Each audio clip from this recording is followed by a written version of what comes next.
На базе Курского института социального образования, филиала РГСУ, постоянно проводятся международные конференции. В этот раз присутствующие обсуждали вопрос регулирования арбитражного законодательства. На конференции представлялись инновационные разработки в сфере деятельности арбитражного законодательства, а также рассматривались возможные возникающие проблемы новых технологий и пути их решения. Представители воронежской делегации в лице Виктора Анохина представили доклад об исках группы лиц в арбитражном суде.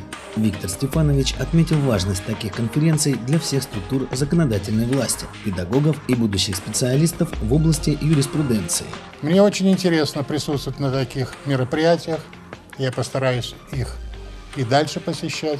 Интересно, во-первых, пообщаться с иными студентами. Там у меня свои студенты, здесь несколько другие. Интересно пообщаться со своими коллегами из арбитражного суда. Они всегда присутствуют, участвуют. И другие должностные лица, которые связаны с управлением страной, а следовательно и с судебной деятельностью. Это очень интересно, очень полезно. Всего же на конференции рассматривалось более 20 докладов, в том числе свои проекты представляли Курский институт социального образования, Абхазский государственный университет, Минский филиал Российского государственного социального университета и сотрудники ведущих зарубежных университетов, в том числе США и Канады.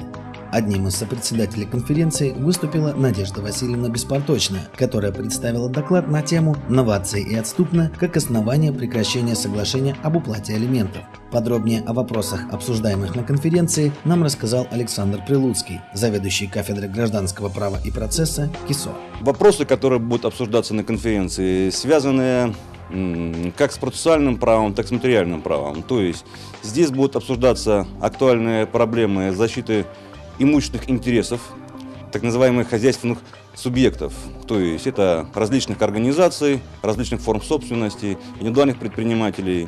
Среди слушателей также находилось много студентов, для которых было важно знать о новых методиках для дальнейшей профессиональной деятельности. Дело в том, что юридический факультет нашего института готовит юристов в двух специализациях. Это уголовно-правовая и гражданско-правовая. Поэтому сегодняшняя конференция будет интересна и с научной, и с практической точки зрения студентам, которые выходят именно специалистами в области гражданского права. Работа конференции продолжалась несколько часов и была весьма результативна для всех участников и делегаций.